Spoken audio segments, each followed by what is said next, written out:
Tribal nations in North America are at an inflection point. And it's not just about business growth, it's about sovereignty, stewardship, and long-term sustainability. This was a carrot field 3 years ago, no infrastructure, and we're adding every single component of infrastructure on there. In this episode, we're joined by Octavio Escobedo III, chairman of the Tejon Indian Tribe, and Loren Gill, CEO of LD2G Enterprises, a leading consulting firm in the gaming and hospitality world. And we will discuss the biggest challenges and opportunities facing tribal nations and the positive impact they're having on their communities. Let's dive in. Mr. Chairman, welcome to the show. Thank you for having me. Loren, also good to have you again. Thank you so much. It's such a pleasure to be here and great to see you again, Mr. Chairman. Absolute pleasure, Loren. It's been a while. Yeah, thank you. All right, so let's start with your tribe story. A lot of people are curious. So what can you tell us about your tribe? So a great place to start for us is a quote from an interview that was taken from one of the chiefs of the turn of the century, Chief Juan Lozada. They asked, how long has your tribe been here? And this is in Tejon Canyon. And his response was, we've been here since the first day the sun came up. So it really frames our history for us when we talk about where we're from and who we are.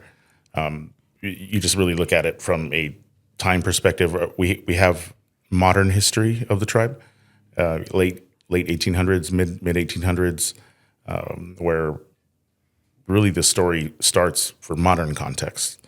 You have California that was acquired from Mexico.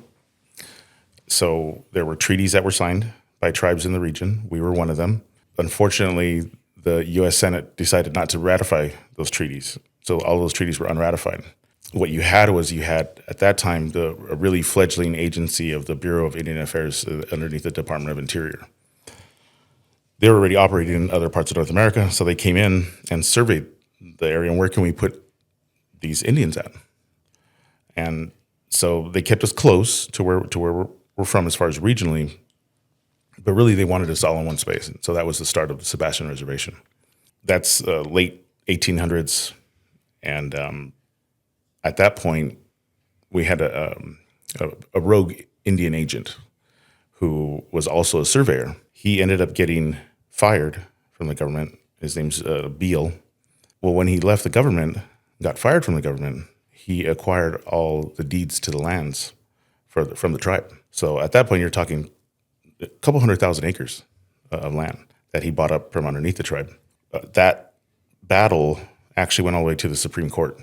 1923 or 1926, one of the two. And we lost. They said the statute of limitations had run out to get that land back. So during that time, our tribal people are living on the land as indentured servants, basically. They're cowboys, ranch hands, and they're allowed to live on their homeland and the ranch as workers. So during that time, there was small rules that they would have, like if your house comes in disrepair, you can't fix it. Roof caves in, can't fix it. So it's a way of forcing us off of the ranch. So this is turn of the century, or early 1900s. Mm-hmm. During that time, Chief Lozada, who I quoted earlier, was in conversation with the Bureau of Indian Affairs to build a school on the reservation. So he actually talked to me into doing it. He said, we want our children to be educated. So the Bureau of Indian Affairs built a school, an Indian school on Sebastian Reservation, and it's still standing today. It's in, it's not going to last much longer, but it's still standing today. Mm-hmm. So really, that was kind of like the start of beginning of the end for us, right, on the ranch. Right. And what about you? Like, how was it like to grow up as a tribal member, and how did you climb up the ladder to become the chief? Where we're from, we always knew we were Indian, but we were not raised that way. We were all raised in the city. By then, we had been displaced for at least 3 generations off the ranch. By the time I was born, my grandma was the last generation to live on the reservation. Mm-hmm. So we knew we were Indian, but we did not grow up in the culture. And that goes for all of us, everybody in the tribe, because we were landless. We could no longer gather, congregate, celebrate, practice language and dance and culture.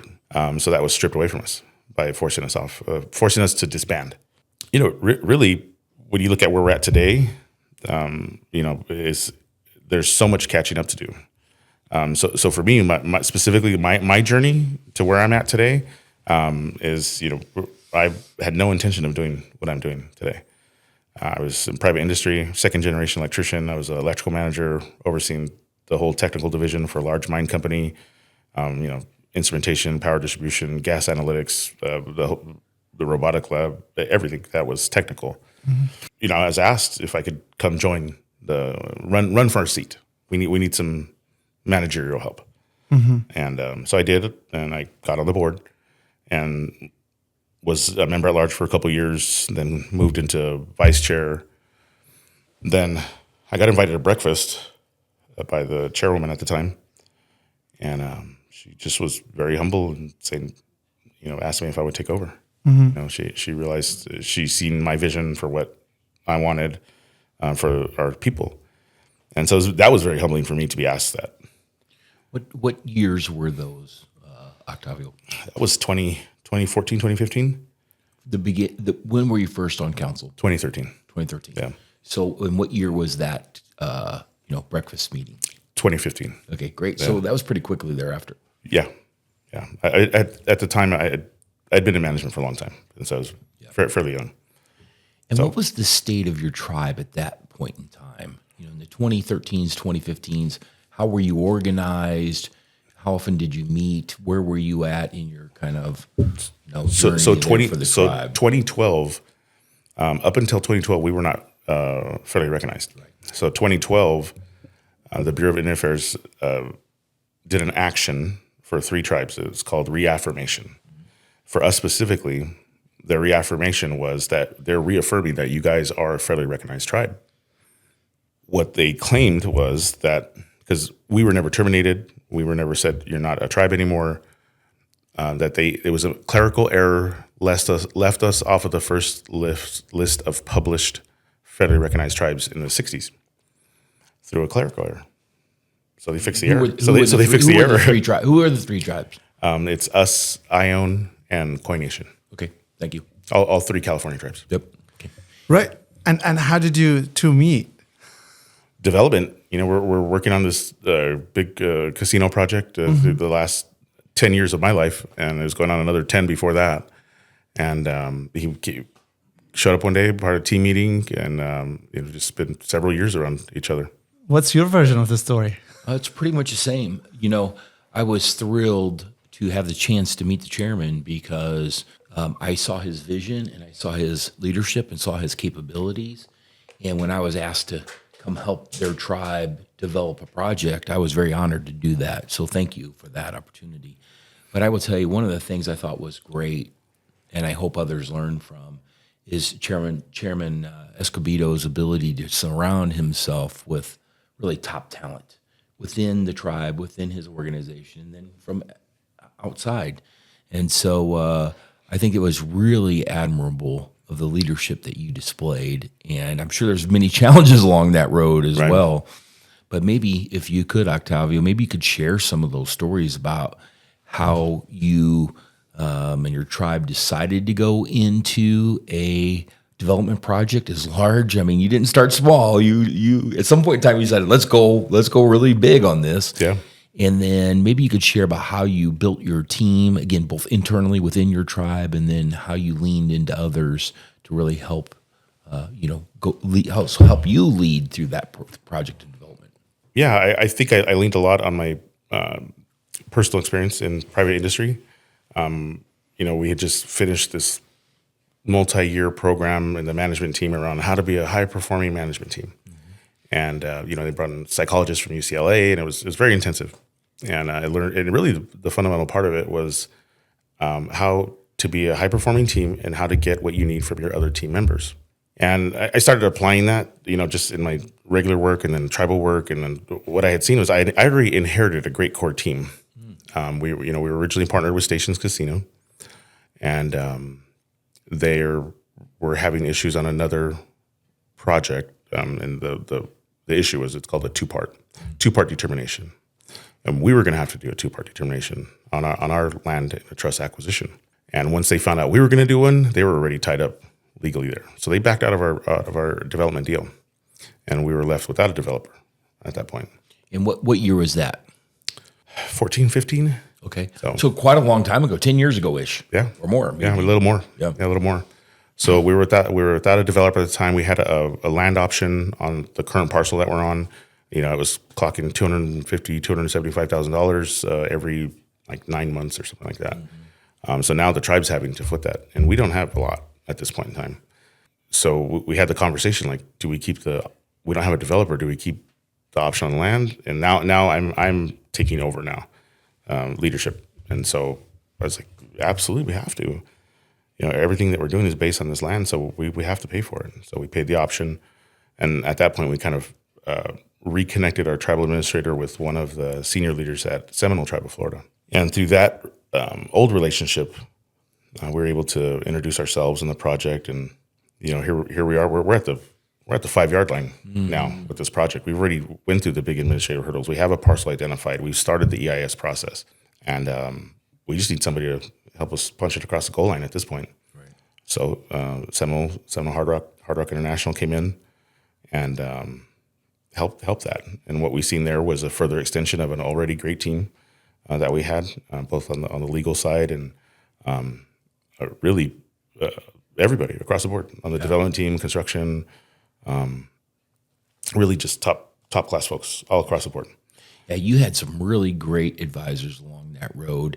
And certainly in California, you also had to negotiate with the state government. Mm-hmm. And so can you share some of those conversations and negotiations and how you led the team through that from a legal lobbying, administrative government to government relationship? I'd love to hear more about that. Part of the team, right? Lobbyists, necessary evil there.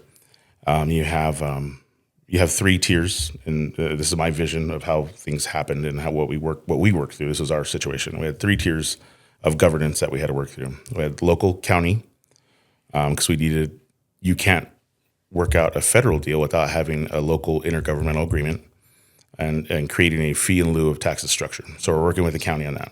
At the state level, you need a gaming compact from the state. So now you're lobbying the state assembly for a compact to get it through committee and get it on the floor. You have to sponsor all those things.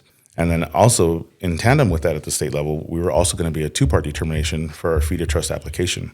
That meant that not only did the BIA have to sign off on it, the second part is the governor has to sign off on it. And he has to rule that there is no detrimental impact to your surrounding community. So county, state, then we have the DC side, which is driving the EIS process through Interior. So you have these 3 very complex mechanisms that you're trying to work through, all the administrative processes, and going back to the team members, right? We have federal Indian lawyer, we have for federal Indian law, contracts attorney. Like you have all these specialty attorney specialists, right? That have done this before and done it before successfully. That was a lot of information. But that's it. You have to navigate those steps, in not necessarily in order. You have to be able to have these multiple pathways going on and have your hand on each one and helping guide that process. Yes. Because if any one of them slips, they all have to move forward together. Right. So if one is if you're having a problem with an assembly member or something in committee is going on. I can talk about the political side of things where I'm not gonna. I guess I don't know how much I want to say about that, but really, I mean, there are things where they'll be told, do you have a an agreement or MOU with this body, and no, so come back when you do, right? And I'm not going to name specific sure, stuff, but we know what you're talking about. Yeah. But I think that's important to share. Yeah. Is because when we work with tribes, there's varying levels of leadership, knowledge, understanding, expertise.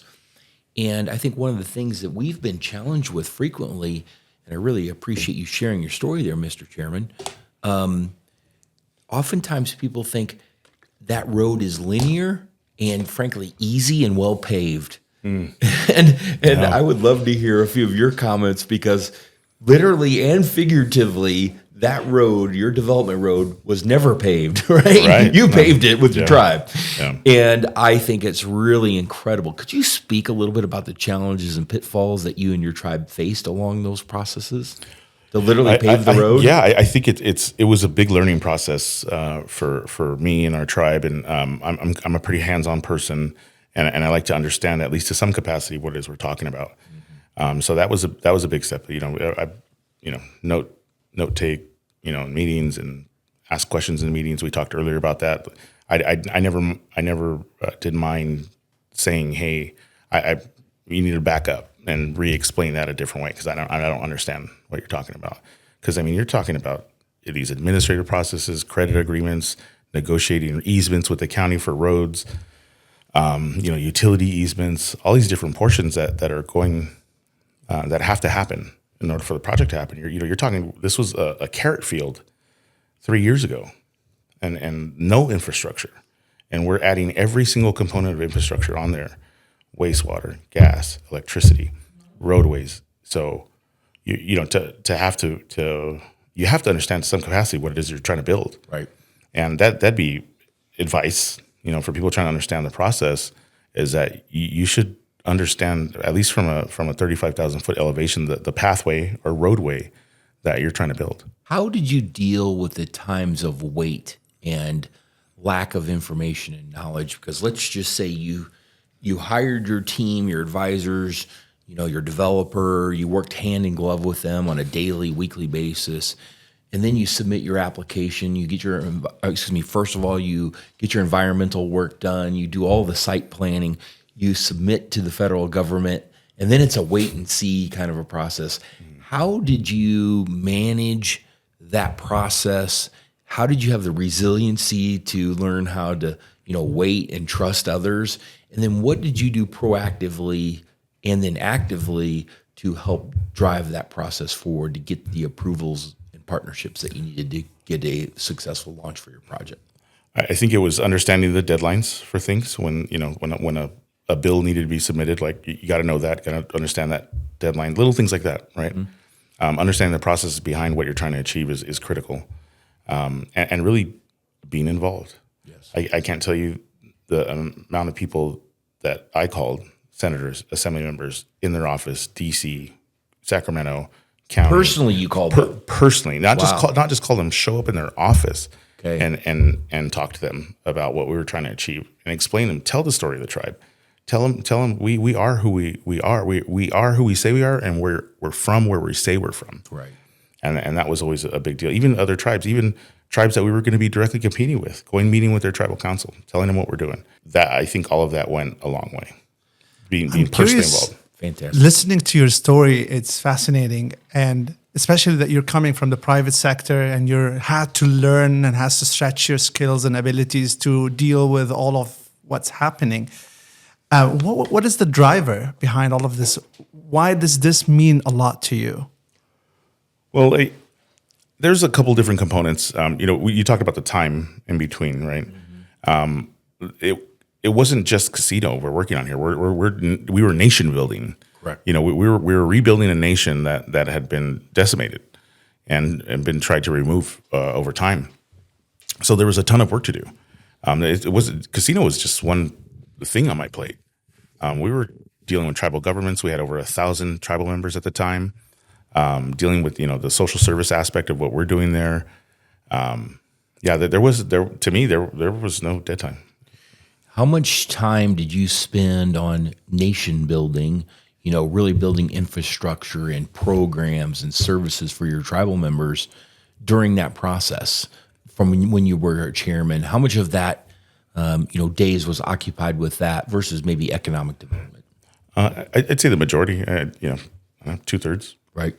Serving your tribe directly. 2/3 serving the tribe. Yep. One of the things at the time when I took over, a year or so after our tribal administrator retired, so I took on the tribal administrator duties also. So I was doing both. I was administrating the tribe and also overseeing tribal governance from the executive position. So it was a lot, a lot to take on, and just understanding the needs, around those leadership positions and duties is, it's important.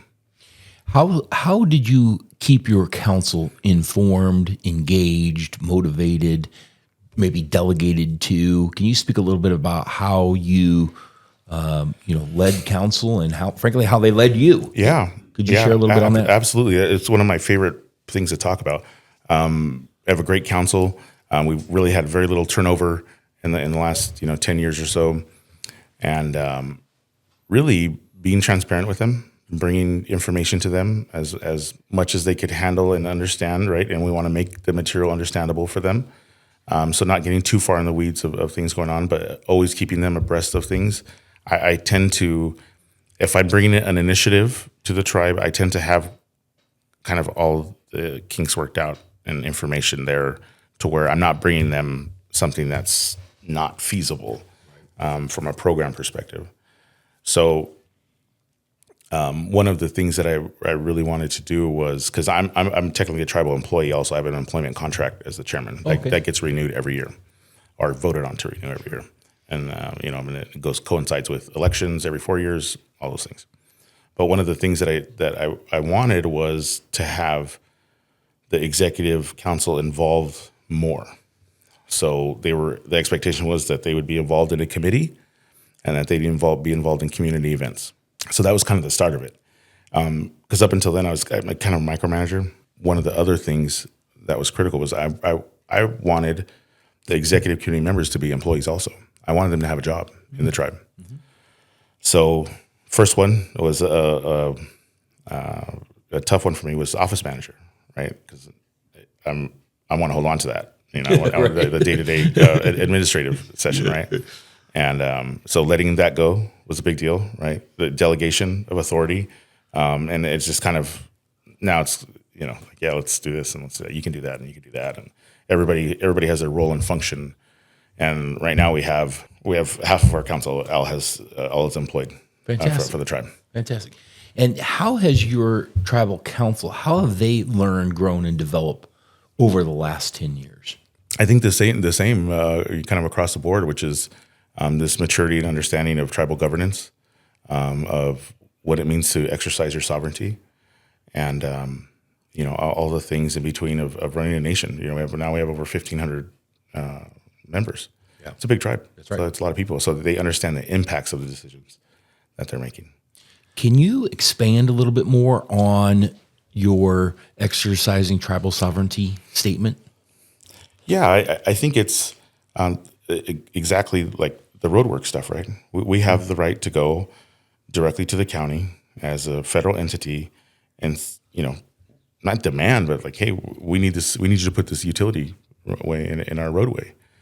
And it's a open dialogue, right? We have a government to government perspective. Yes, and that to me that's one of the peak things about tribal sovereignty is having that government to government relationship and being able to get things done at that level. We're dealing directly with Caltrans and PG&E and the county and all these different entities at a consultation level, as if we were a government entity, because we're a sovereign nation.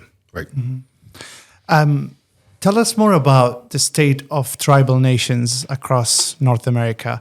We often hear we are at a pivotal moment in history when it comes to tribal nations. What can you say about that? Well, I tend to be California centric. It's what I know about. I don't like to, discuss what other tribes are doing. Although I am very up to speed on what's happening in the nation with tribes. I think in general, tribal sovereignty has been under attack the last decade or so. If you can look back on the ICWA case, it's referred to as the Burkina ICWA case. It was, whether a tribe is a sovereign nation or not is the question that they're asking, and do they have that right? And it was a direct attack on tribal sovereignty. And now there's been several of those. So, even right now, gaming, Indian gaming is under attack across the nation. And it's directly linked to the attack on tribal sovereignty also. Mm-hmm. And you are at a critical point where you have to balance between sustainability for the future generation. At the same time, making sure there's an economical growth factor happening.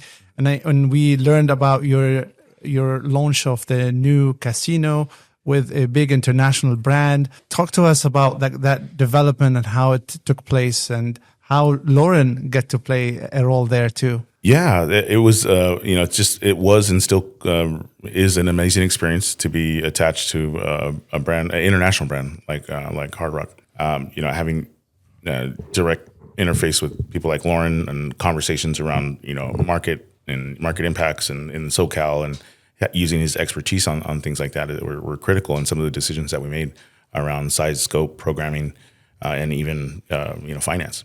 That's when we talked earlier about team assembly and having quality people. He was part of that team and really helped guide a lot of those decisions. That's awesome. Loren, how do you think about the project? I will tell you, again, it was a testament of tribal leadership and resiliency. He oversimplified how difficult all those meetings and all those struggles and arm wrestling matches and years of meetings, right? Years of meetings, and they don't always go easy. It's not as simple as picking up the phone and saying, "Hey, I'd like to see this done." No, yeah. We'll get back to you later. I'll give you a great example. Please, the two part from the governor's office. It's a year long. He has that decision, and he calls me directly. And on a December day, it's the end of the year. We're waiting for his decision, and he asked for a 6-month extension. It's like, are you kidding me? Yeah. And so those are the things that you have to do. Did you have a choice? We didn't have a choice. No, we didn't have a choice. Now we're, and he, to his credit, he only took another couple of months to agree with it. But those are the kinds of things that pop up out of nowhere. You're just like, well, what do you mean? The getting our compact out of committee thing. Do you have an MOU with this group? No, we don't. We'll go. You might want to go get one, because this thing ain't getting out of committee unless you do. Yeah. And so understanding those things and really working through those challenges at every level of government has been fun. It really has been a great learning experience for me. I've really enjoyed working with this, just amazing people. And so now we have a project that's open. It's open November 14th, 2025. I can't say how happy I am. It's still very surreal to pull up to the property and see the fruit of that labor from not just me, but everybody involved. Yeah, I watched a bunch of interviews of you yesterday. I stalked you. That's okay. You mentioned multiple times how sad you are for those elders who passed before they saw the opening of the casino. Yeah, multiple like personal family members, aunts, grandma, and hundreds of other tribal members and elders who didn't get to live to see that day. Sad story. We were organizing for grand opening. We were going to have the eldest elder take the first bet on the slot machine. Passed away 5 days before opening. Oh. And just like another one. That didn't live to see the day of the rebirth and reemergence of our people. Yeah. I love what you captured there. How is, maybe transitioning to a kind of the current day, how is that business doing today? And how do you feel about kind of your lead up, your expectations going into it, and then eventually you're there, you're cutting the ribbon. Yeah. You got thousands of people. We smash guitars, Loren. Yes, smash guitars, right? We don't cut ribbons. Yeah, right. So let me repeat. So you're standing there. The day finally comes. You have thousands of people. You have cars backed up down the highway, and you're smashing guitars at the front of the entrance of your brand new casino. And then eventually you're there with your team and in your tribe, and you say, "Welcome."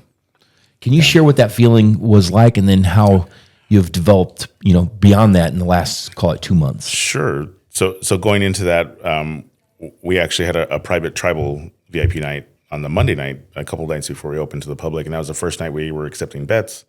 Networks online, all those things, and we did a small program for tribal members before we let them in the door. And I went in first, and I got to just stand there and watch everybody come in, and just see the expressions on people's faces. Something I'll never forget. And it was the same thing when we opened to the public, just on steroids. We were there, and same thing. I'm in the rotunda, and just watching people pile in. There was hundreds of people in line starting. I was doing media, 5:30 a.m. There's people standing around out there, and then all of a sudden 6:30, there's 50 people out there. And people just kept showing up, getting in line, showing up, getting in line.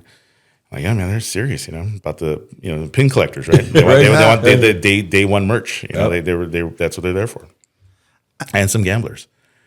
And so the point I want to make about your comment about the size and so I can't tell you the amount of people that were in that building. We estimate that we peaked out a little over 6,000. The highway patrol shut the freeway exits down at about 2:30, 3 o'clock for 2 hours. We had to shut the doors, letting people in for about 90 minutes to try to soften that crowd because it was shoulder to shoulder. Mm-hmm. There was lines at every bathroom, and shoulder to shoulder in that building. And that 18-hour day coin-in it's unbelievable. Just seeing those numbers come in day one were just wow. Amazing. And today, still performing over budget, daily. Obviously, we were aware of the local thirst for entertainment, and it's a understatement. People love it. I go out there in the morning before I go to the office, once or twice a week, and I like to drink coffee in the parking lot and watch call it the 8 a.m. shift change. You see the gamblers leaving, you see the fresh ones coming in, all the people who don't like crowds or work at night or whatever it is. You see it. You can see the crowd change, and it's still surreal. Park out there and watch people come in and out. That is such an amazing story, and thank you for the invitation to come join you for that. It was just remarkable to live that experience there at your facility. Could you please share with us, Mr. Chairman, how that economic engine will benefit and change and help your tribe, into the future? Yeah, it's a structure that we built. So we got a little taste of it during COVID. Everybody got money, the tribes got money, and we didn't have money. So all of a sudden we got this large influx of cash, and what we had to do was create a general welfare benefits program. Social services program basically is what it is. Car repair and house repair and healthcare benefits and work clothing. We were trying to come up with all these different programs to assist our tribal members because we needed to expend these funds.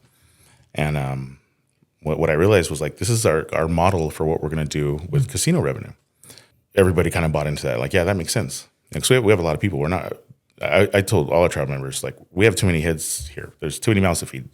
Get those dreams of $10,000 per cap per month out of your head. That's not going to happen. And no matter how successful we are, we're too big. So what are you going to do for us? Is the question I get. So we're going to relaunch all the COVID programs, and these are going to be a regular thing now. And so that's part of it. We probably worked on the programming for about 2 years around the structure for reinvestment into the tribe. And the term that was coined was financial sovereignty. How do we achieve financial sovereignty? We have tribal sovereignty. How do we be financially sovereign? And what does that take? It takes discipline.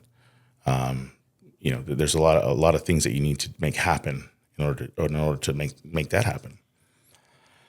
So we put together this great plan for these hybrid endowment funds that will pay themselves for each program structure. So as we get influxes of money, because we're for our credit agreement, we're in charge of excess free cash flow. So we can choose to reinvest in the project. We can choose to invest in our endowment funds, and then we have to put in X amount of dollars into these endowment funds up to a certain amount. And then once year over year, if we hit that cap, anything left over, we can choose to distribute. And that's the way the tribal law was written. And our tribe is somewhat unique in that our general membership delegated the authority to the executive committee in all matters of business for the tribe. So we don't really need to go back to our general membership if we're approving any business ventures, finance stuff, anything like that. But we felt it was important that they're ones that vote on this, and so we took it back to our general membership and had a 3 or 4 hour meeting several times throughout the year, and we wanted them to understand what we were building from these financial guardrails that we're putting in place, and they were all in. Unanimous vote, to get those laws passed. That's quite incredible because we have the opportunity to work with multiple, various tribes across the country in North America, and that's not always the case. It's not always, unanimous vote. There seems like there is oftentimes quite a bit of debate. Yeah, and debate's okay. The debate's okay. Debate's great. You can disagree. Yeah. Yep. And then how do you take debate or maybe even self-interest, and then how do you channel that to the goodness of the entire tribe and your entire membership? I think a lot of it comes from the sheer amount of transparency that I've provided in my leadership role. Transparency is important in everything that we do. Decision making, finances, all the things. We want to help everybody equally. Mm-hmm. I don't care what family you're from. I have less family that talks to me now in the position that I've been than I did before, because they don't like decisions I make. They don't support my ideas or whatever it is that we're doing, and that's okay. They don't have to buy into it. But when it comes to vote on something, that's your just like the rest of the nation. That's your chance to voice your opinion on whether you like it or not. And so understanding the democratic part of what we're doing here is important. It's important for them, and I hope we do a good enough job to let them understand the decision-making process and how we work our way through that.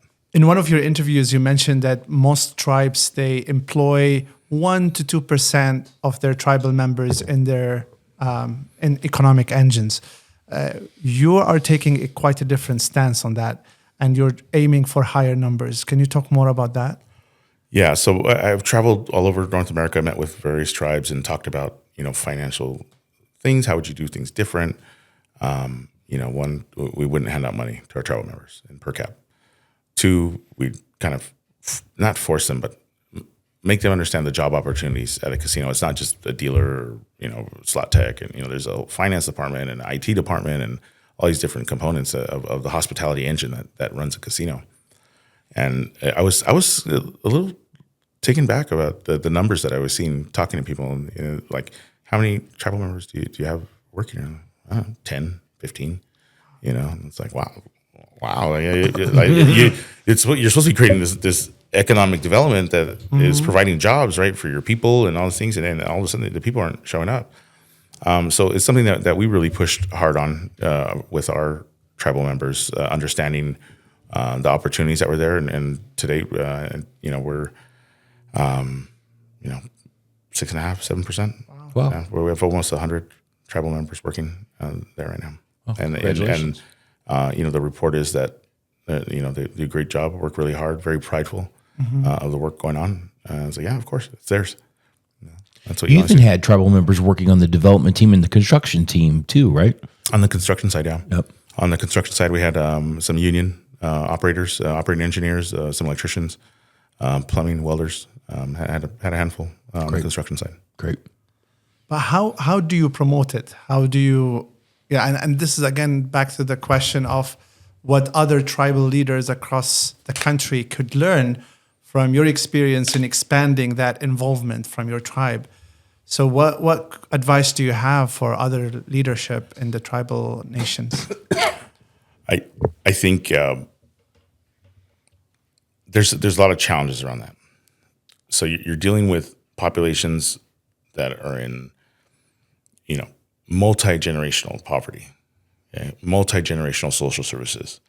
That a lot of them just don't know any different. They don't know, they can't conceptualize what it means to get up and work, 7 to 3, 8, 9 to 5, whatever the schedule is. Like, that's not even their wheelhouse, right? And one, because there's probably no jobs around. We're in a very fortunate position where we're at. hired 1,100 people. We just hired 200 more people. We're at 1,300 people. And when we're able to have the population around us to support that. And so a lot of these tribes, there's nothing going on around them. So they're dependent on social services and federal money to survive. And so there's a lot of different unique characteristics in talking about tribes. You can't just bundle tribes into one discussion and say, what are your challenges and how can you improve? Because every tribe has their own set of challenges around what they're trying to improve on. But what I can say is the leadership of the tribe has to really buy into that you're here to serve the tribe, everybody. And I mean that in a sense of, we're a familial unit. I have my sister works in the office. I have two first cousins, and there's everybody. They have another family has like 5 family members that all work in the office. So you have these family dynamics at play too.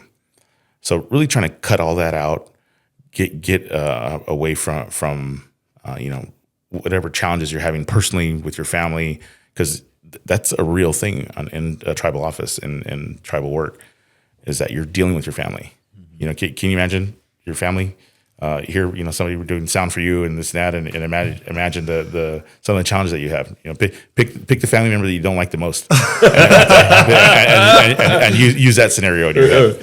Yeah, I had that experience before. So, you know exactly what I'm talking about. 100%. Yeah. Wow.